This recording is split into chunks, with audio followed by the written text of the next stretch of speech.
terkait insiden kopilot Batik Air tertidur selama 28 menit pada penerbangan Kendari Jakarta 25 Januari lalu. Kita kupas saudara bersama pengamat penerbangan Gary Suyatman dan juga ada pilot senior nanti akan bergabung bersama kami Hanafi Herlim. Saya menyapa dulu Pak Gary. Selamat sore Pak Gary, sehat selalu. Mohon maaf Pak Gary masih termute suaranya. Masih termute ya? Iya. Oke, Pak Gary. Ya, yes. Halo, gimana? Sudah kedengaran. Pak Gary, ya.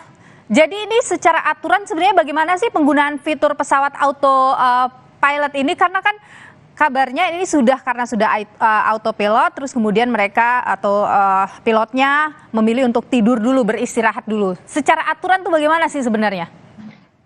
Oke, kalau tidurnya bergiliran satu-satu itu bisa di fase cruising itu bisa ya, karena itu berguna untuk mereka bisa lebih segar, lebih alert begitu masuk ke fase kritis yaitu di pendaratan.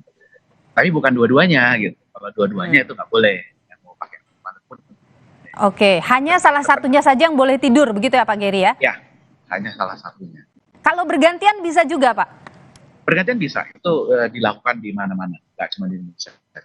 Oke. Kan, tapi ada guidelines-nya, nah itu guidelines-nya di Batik Air seperti apa kita juga belum dapat detailnya. Oke, oh aturan tidur itu pun kalaupun mau bergantian itu ada lagi aturan tersendirinya begitu Pak Gary? Ada guideline dari si maskapai seharusnya. Oke, secara umum itu guideline-nya seperti apa sih Pak Gary? Yaitu jadi harus ada briefing sebelumnya. Oke, saya tidur nanti karena jam segini sebelum desain supaya ada waktu untuk briefing dan lain-lain seperti itu. Oke, Pak Gary, apakah untuk posisi misalnya ketika pilot atau kopilot itu tidur,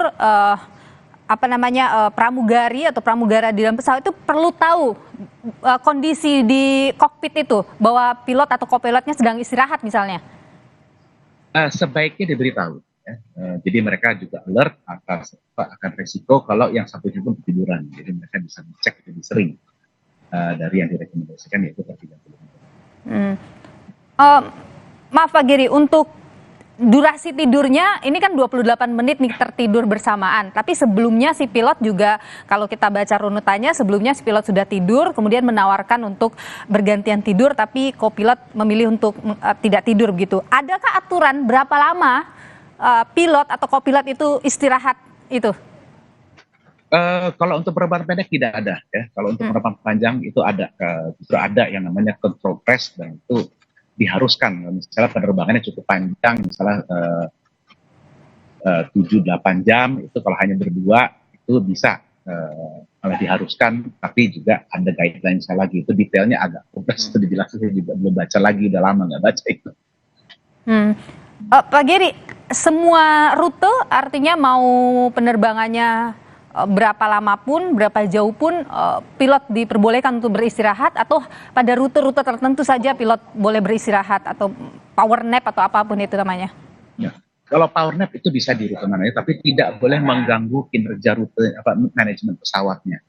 Jadi kalau misalnya terbangnya pendek, cuman cruisingnya cuma beberapa menit, jadi banyak naiknya banyak waktu lagi terus cruisingnya sedikit, itu ya itu nggak wajar untuk mereka lakukan itu. Tapi kalau misalnya rute 3 jam gitu untuk mereka ambil power nap itu hal yang lumrah gitu di luar negeri itu dilakukan. Oke, Pak Gary, sepengetahuan Anda untuk penggunaan autopilot itu tuh dia tidak bisa mendeteksi jalur atau bagaimana sih? Ini kan keluar dari jalur ya si pesawat ini. Oke, autopilot untuk navigasi itu bisa ada dua, yaitu pakai komputer navigasi pesawatnya, dia akan mengikuti rute yang sudah direncanakan. Tapi ada kondisi-kondisi di mana pesawat harus menghindari cuaca buruk atau untuk separasi dengan trafik lain, itu bisa menggunakan yang namanya heading select. Jadi pilotnya yang memilih dia mau terbang ke arah mana. Nah, pada saat kejadian itu pesawat sedang berada di heading mode tersebut. Jadi karena memang pilotnya sedang menghindari cuaca buruk pada saat kejadian tersebut. Makanya dia ya terbang lurus aja sesuai dengan heading yang sudah dipilih. Oke, oh jadi autopilot itu ada juga Kalau tadi Anda sebutkan bahwa ini digunakan misalnya untuk rutenya saja ataupun menghindari cuaca buruk dan sebagainya, ada klasifikasinya begitulah kira-kira ya Pak Giri? Ya, ada mode-modenya. Ada mode-modenya. Oke. Dan secara umum yang biasa digunakan ketika misalnya penerbangan, ya kalau kita bicara jarak antara Kendari Jakarta, misalnya apakah salah satunya saja atau dua-duanya digunakan begitu biasanya? Jadi gini, selama tidak ada kendala yang mereka hadapi dalam rute tersebut, mereka akan menggunakan manage mode tadi, yaitu sesuai dengan komputer navigasinya.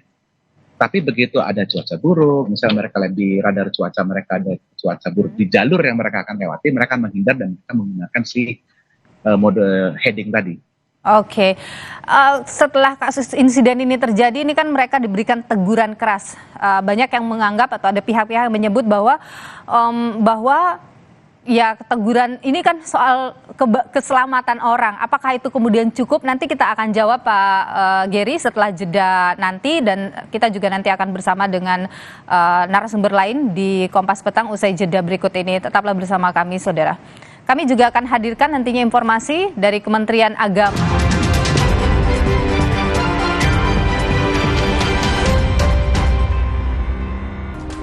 Insiden pilot dan kopilot Batik Air yang tertidur saat penerbangan dari Kendari ke Jakarta yang membuat pesawatnya harus keluar jalur pada saat itu, kita lanjutkan perbincangannya saudara bersama dengan pengamat penerbangan Geri Suyatman dan juga ada pilot senior yang sudah bergabung sama kami, Pak Hanafi Herlim.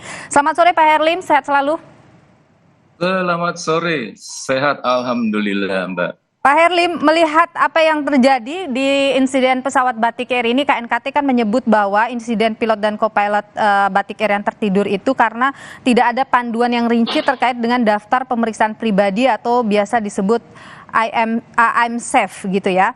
Nah, itu tuh sebenarnya seperti apa sih Pak? Harusnya ketika pilot dan co-pilot itu akan terbang, memastikan kondisi fisiknya, atau mungkin kalau tadi dibilang dia kelelahan akhirnya tertidur. Oke, terima kasih. Selamat sore atas kesempatan yang diberikan. Mbak, menurut saya ini adalah hal yang lumrah. Lumrahnya dalam kondisi manusia mempunyai keterbatasan. Kalau dia ngantuk, wajar. Sekarang Anda bisa bayangkan, schedule-nya pagi-pagi buta seperti itu, tengah malam harus bangun lagi. Mau tidur jam berapa dia? Saya pun juga sering dulu seperti itu. Oke. Terbang ke Ujung Pandang, Kendari pagi, jam 1 atau setengah 2 kita sudah bangun, reporting point-nya jam setengah 3, take off-nya jam 4, itu sudah hal yang biasa. Tapi sebelumnya kita bisa mengantisipasi dengan cara apa? Dengan cara tidur lebih awal. Mungkin orang akan protes, akan bilang, mana mungkin kita bisa tidur jam 7 atau jam 8? Betul, tapi paling tidak kita bisa mengantisipasi. Caranya, ini cara saya, mungkin bisa diikuti oleh para pilot yang lainnya. Yaitu pada di hari yang sama, satu hari before, kita bangun, katakanlah bangun subuh. Jangan tidur lagi. Biarkan kita tahan ngantuk itu sampai malam nanti setelah Isya, kira-kira jam 8, kita coba tidur. Pasti bisa. Lalu bangun jam berapa? Bangun kira-kira jam 1 atau setengah 2, tengah malam. Paling tidak kita sudah cukup tidur sekitar 4 jam. Itu satu persiapan dari diri kita sendiri, yaitu harus cukup tidur. Yang kedua, pada saat kita mau terbang, kita briefing kepada pramugari dan pilot semuanya itu sudah biasa dan harus kita briefing. Briefingnya apa? Salah satu diantaranya, oke, kita terbang menuju ke, dalam hal ini kita sebut aja Kendari ya. Kita terbang ke Kendari itu 2,5 jam misalnya, dengan flight level 35.000 dan cuaca di perjalanan bagus atau berawan. Lalu di destination cuaca juga bagus dan bla bla bla bla, seperti itu. Dan kondisinya ini karena kita ngantuk, capek, sama-sama kerja subuh seperti ini, kami minta atau saya minta pramugari Anda cobalah sering-sering jenguk kami di kokpit. Apakah itu setiap 15 menit atau 20 menit sekali atau maksimal setiap 30 menit jenguk kami.